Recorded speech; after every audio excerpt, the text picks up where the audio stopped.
Greetings, our viewers, from wherever you are watching us from.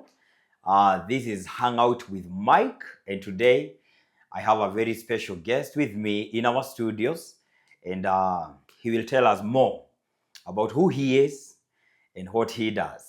And in our studios, let me welcome none other than Ambassador Psalmi Sam. Karibu sana. Thank you so much, bro. Oh, yes. Yes, I'm blessed to be here. Oh, yes. And I'm also honored to be here in this show. All right. You have only been looking forward and speaking concerning you having me here. Yes. And I've been anticipating for this. The day is here. The day has dawned. Yes. This is the time. Yeah. The appointed time. So let me say, my name is Sam. Yes. Sam Dongo. All right. You can call me Ambassador Psalmi Sam. Psalmi Sam.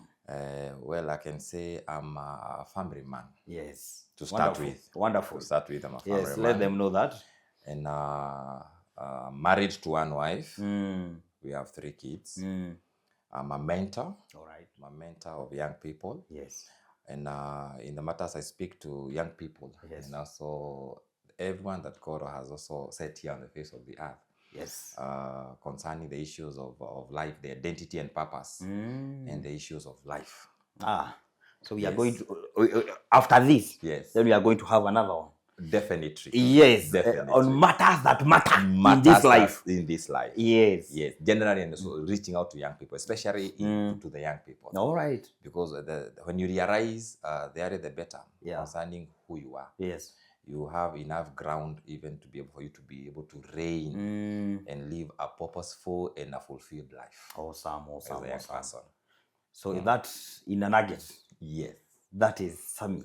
In a nugget, that is Psalmi. Wow. Yes.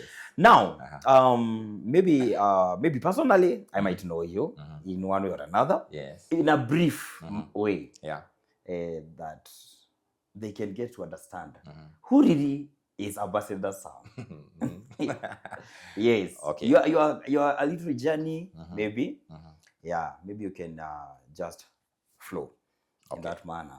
All right. Let me start by saying this. I'm from heaven. Oh yes. I came as a gift. Yes. To my parents. Yes. And a reward from God to my parents and even through my parents. Yes.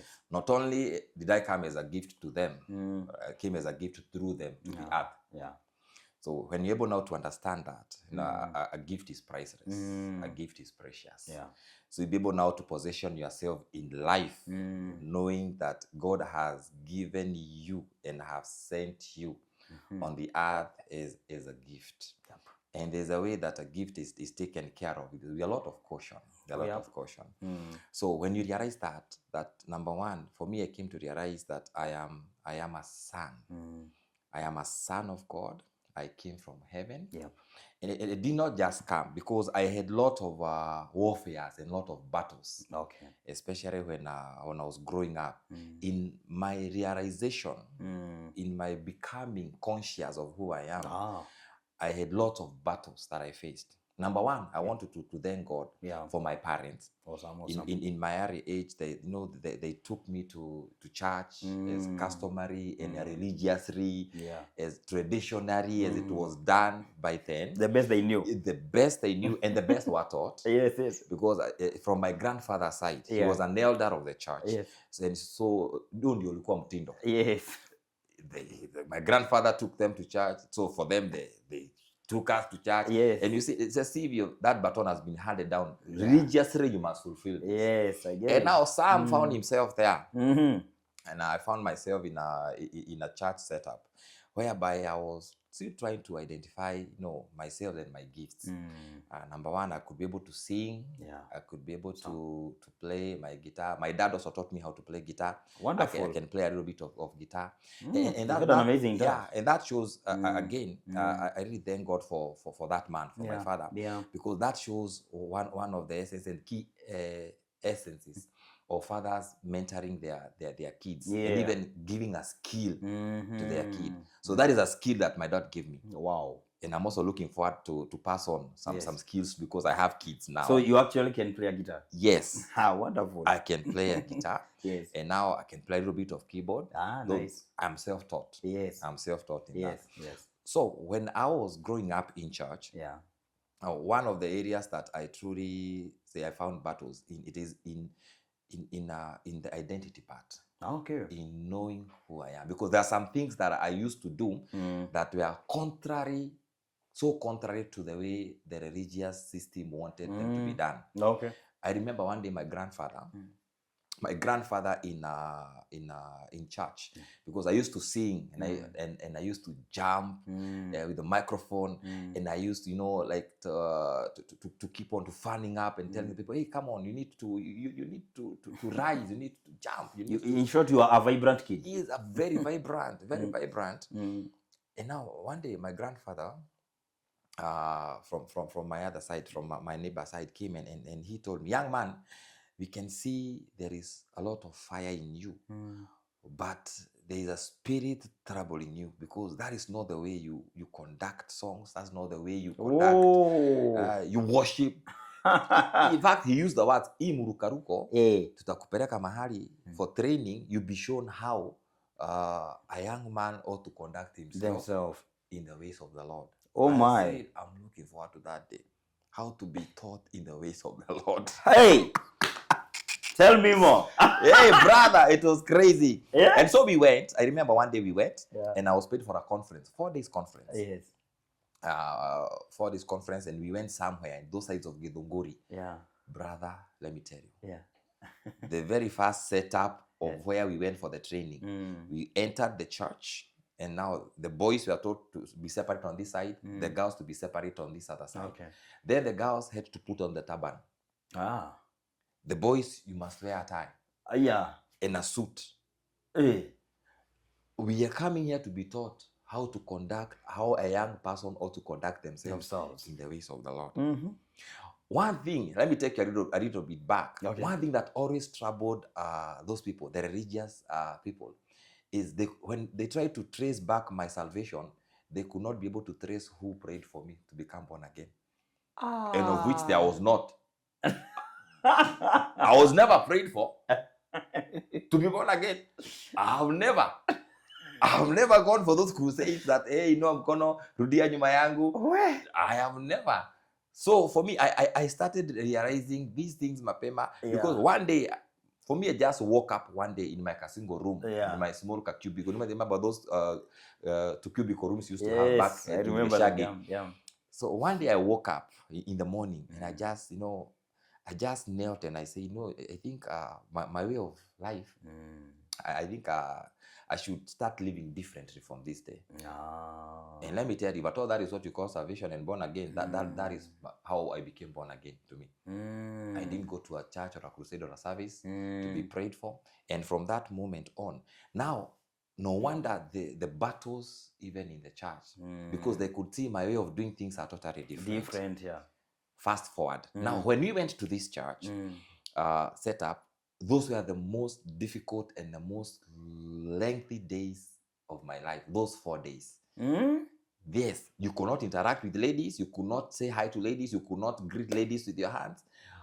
In fact, one of the elders came and told us, the time that you desire to get married, it is us who will identify ready for you. I say never.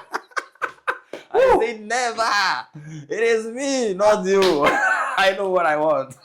I'm going for what I want. They will see for you. Yes. And dream for you. Yeah, dream.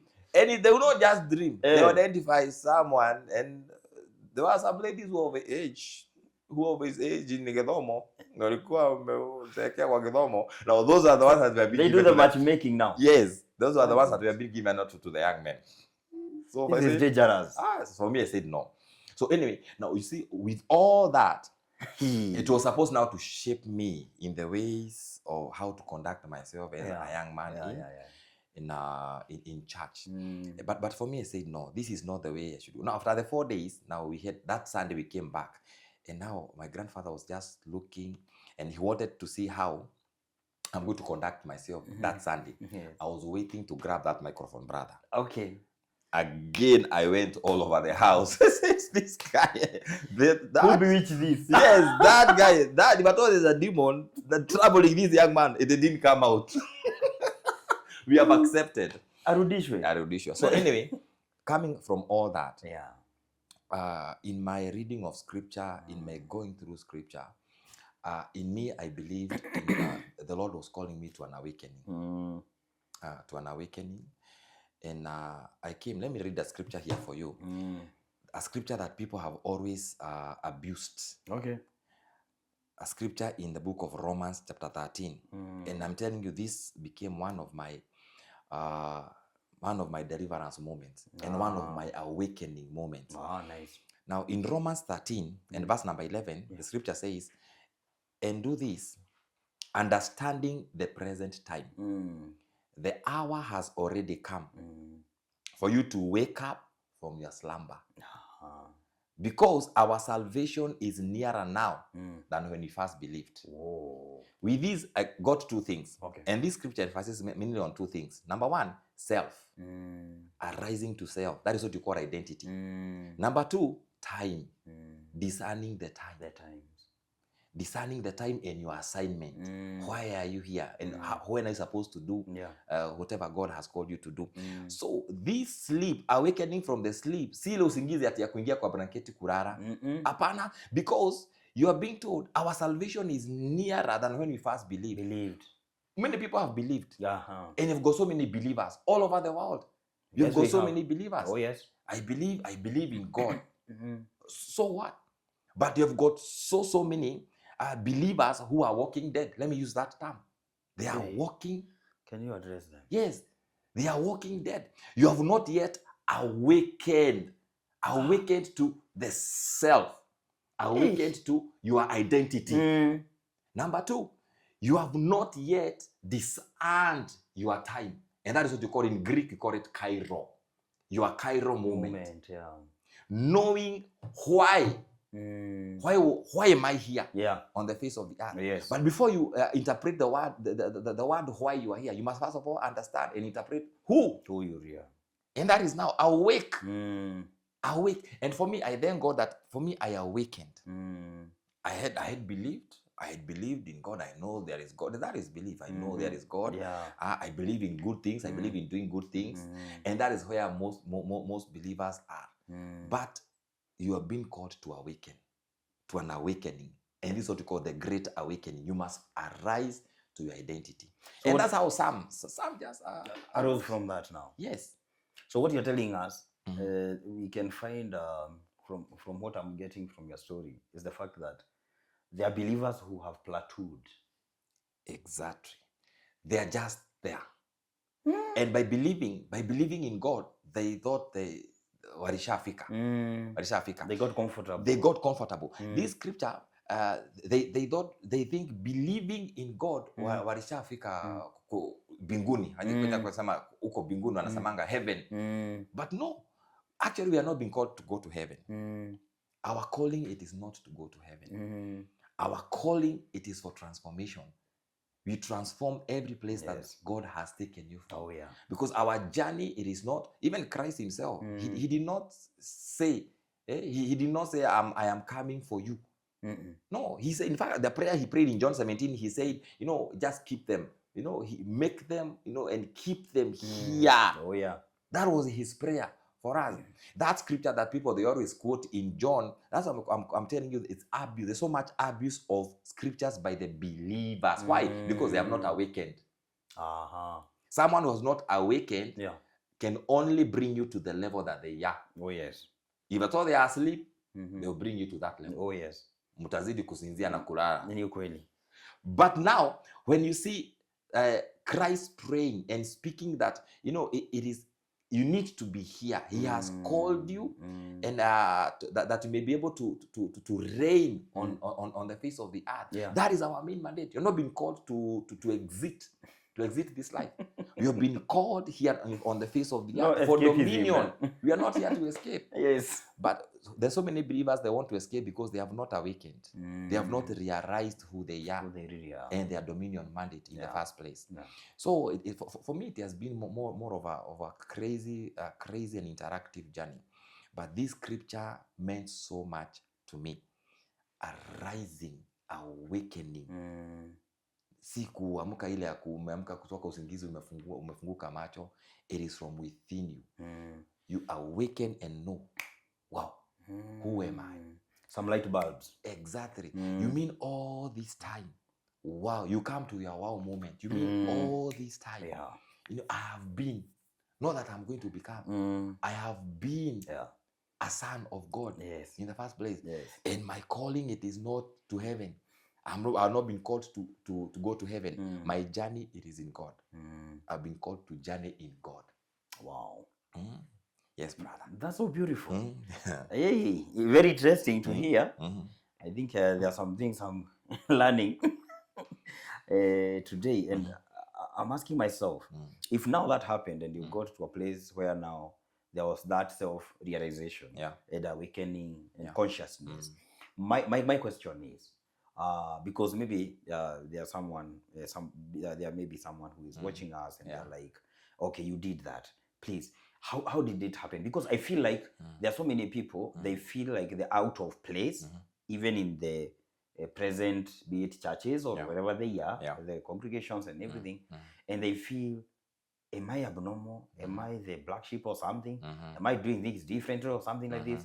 I can see some things are wrong, but they, you know, even at some point, as you're saying, they are being pointed out, you know, or picked on. So maybe you can have a closure on that and maybe help someone who is in that stage, who is in that position, and they're like, how did you maneuver? Really? Okay. Yeah. The second part of this scripture that we have read in the book of Romans 13 and verse number 11, it speaks of timing. There is nothing like I am misplaced. Okay. Or a believer being misplaced. Any place that you find yourself, know that in the first place, God had predestined you for it, for what you call preparation. Okay. It serves a purpose. Even for myself, where I was, it served purpose in that time. Because God had saw it good during that time. Whatever, it could be painful. I could not have wanted it or liked it. I could not have liked the people. But there was something that God was working in me, through me, and for me, for such times as this. Wow. You see? So never, even where you are right now, let me tell you, it serves a purpose. But you need to discern the time. Time of exit. It is very, very important. Even Christ himself, all those, the commotions that he had, the wilderness moment, it comes in his missions, you know, his temptation and his exit. He discerned his exit moment. And that's where most people, they miss it. You are still there and you fail to discern your kairos moment, your time of exit, your time of separation, your time of letting go. And even the time that even the children of Israel, their kairos moment had to come to leave Egypt. But even for them being in Egypt, it served purpose. They could not have exited Egypt in their 100th year. They could not have exited Egypt in their 300th year. They had to go for 430 years. And then their kairos moment came. And that is where most people there sometimes they find themselves in the church setup. You are in a place or in a system whereby you're feeling yourself as if I'm not supposed to be here, but it is still serving purpose. When the fullness of time comes, the scripture says God sent his son. Yes. And that's sending his son. It is just for you to open your eyes. Now, when the fullness of time comes, even for you, God illuminates and he sends his son, his light to you, and for you to know it is my time to exit. And even as you exit, he takes you and he joins you with a place and an environment whereby now you are celebrated. That which was tolerated, it is now going to be celebrated. Wow. But even in that place, it is served purpose because it is God who was working in you. Wow. I believe it's you we were talking with when you were coming from the mission, that even Christ went to Egypt. Even being Jesus, he went down to Egypt. He had to serve his father's purpose even in Egypt. By the time he's coming out, by the time that God now he's showing him now to the world, let me tell you, his story has to be different. Same case applies. even for us, wherever you are. Never look at yourself and say, I think I am in the wrong place. Even in that place you're calling wrong, it is serving purpose. But you need to come and realize your Kairos moment. And this could be that moment. I am. And this could be. Yes. Talking to someone right there. Yes. Oh, yes. And this could be. Yeah. Maybe you have served purpose in that place. Yeah. You have served God purpose in that place, because there are some impurities that God always wants you to take out of his son. Yeah. People, they always speak about, the fiery furnace. That fire that, everyone who is a sinner and who have not believed in God, you go to burn. Oh yeah. And there's a fire, consuming fire, that is going to consume you, because God is a consuming fire. And they use those scriptures to manipulate and intimidate people. Yeah. But do you know what that fire is for? It's for purification. Yeah. That fire is for purifying the believers. Very relatable, yeah? Yes, for purifying the sons of God. And those fires, you experience them in your training ground, in those places that you're saying, I think I'm not supposed to be here. It is God now. That is God's fire in purifying you, your character, because he wants, there are some things that they must completely burn out, that his son, Michipuka, come out. Wow. I'm telling you. You are reminding me of a phrase. I believe maybe you have come across, where they say about a train. If you missed your destination, yes, the craziest thing is to continue with the train. I am telling you. Tafadhali shuka. It is true. Yes. It is true, because the further, the more you keep on going, the more it is even expensive. Yes, very true. It will be chaotic. Yes, costly. It will be costly. It will be costly. That's wonderful. So that's where I've been. Okay. So for me, when I realized that mapema, I believe life began to be interesting. All right. And it began to have meaning, and it began to be enjoyable. And I stopped questioning seasons. And I stopped questioning seasons, and I stopped questioning, the people. All right. That God brings into our lives, because even the devil serves his purpose. Wow. I'm telling you. Oh, wow. Even the devil himself, he serves his purpose. He's our tool. Devil is a tool. He's our tool that God has given us. So every time that you face challenges in life, it's always good for you not to keep on, mentioning the devil. Sometimes thank God for the devil. Yes. Thank God. Wow. Yes, thank God for him. That he's causing you to fulfill purpose. Yes. Yeah. Don't always actually pushing you. Yes. Don't always see things from a negative eye. Wonderful. So for me, when I came to realize all this, it has been a great awakening for me. And I've been to places whereby God has taken me, and I've not liked it. I've not liked those places. Okay. There are some people that God has caused me to work with in ministry. Let me say in ministry or in church setup. Right. And I've not liked to be in such places. But in all that, they served purpose until God brings you to that place. To that place whereby He says, now what you have, you've now become mature. Yeah. Now what you have now can be served. But in those other places that unapakwa matope huko, but now it's God still cleaning you from the inside out. Yes. Wonderful. And I believe that is when, because I can tell now, you developed a relationship, a father-son relationship. Exactly. Now you stop seeing now God as the Punisher. Don't know whether you have ever watched a movie called The Punisher. Yeah, and many people they look at God like that. They don't relate with God as Father.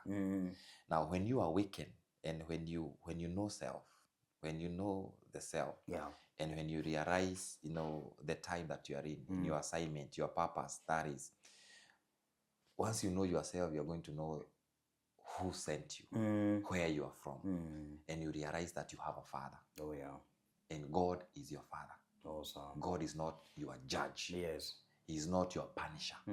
He's not a man seated up there in a kiti kama hii with the rungu, just watching and waiting for you to make a mistake. And bang. Yes. God is not that punisher that he's looking and just watching you, that you become disobedient, then he sends a disease, Yes. or a sickness to you. Yeah, I wouldn't want such a father. Just because you're not obedient, just because you didn't go to church, just because you left that fellowship. God is not the punisher that just looks and at you just because you left a certain group that of prayer that you are praying with, and now he sent you straight into an accident. No. And he want to kill you in that accident. That's not our God. God is Father. God is not a punisher. Wow. God is not there to judge you. He just wants you to arise and awaken. In fact, Isaiah 52.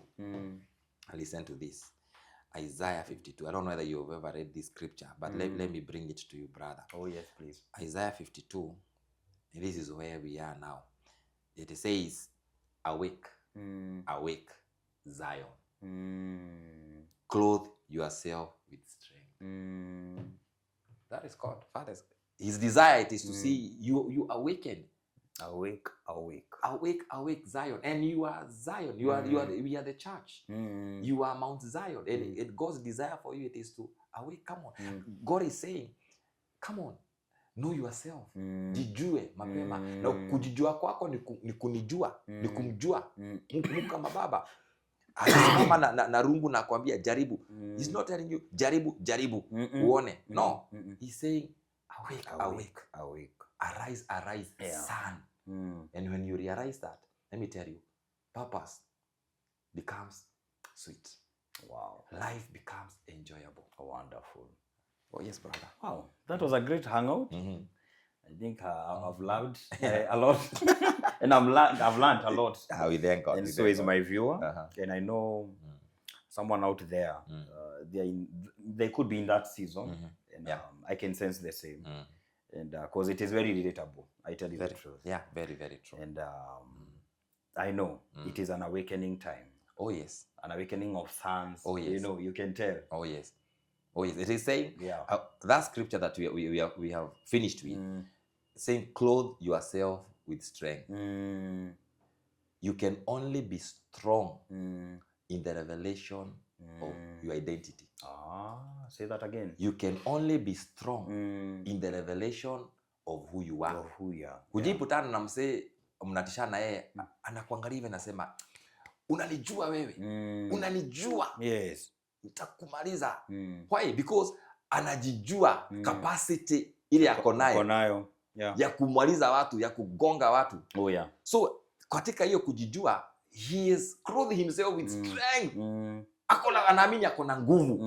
The very same way, awake, awake, clothe yourself in a strength. You can only be as strong as in the revelation of your identity, of who you are. Wonderful. When you arise and know yourself that you are a son of God, you are born of God, you are the beloved of God, you know, God is your Father. That's enough backing that you need for life. Wonderful. To fulfill purpose. Wonderful. And enjoy life. Woo. Oh yes, bro. That is a great closing remark. I thank Wonderful. God. I thank God, bro. Yeah, good to have you. Awesome. And I know we are going to have more time. Definitely. Yes. Definitely. You're most welcome in our studios. Thank you, brother. This is home. Thank you for having me. Wow. To all my viewers, I know you're blessed wherever you are.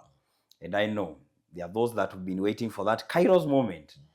And I believe the Father is saying, awake, awake. And this is that time. So awake. And we say thank you for watching us from every place that you're watching us from. Until next time, stay on the top, keep shining, and keep winning.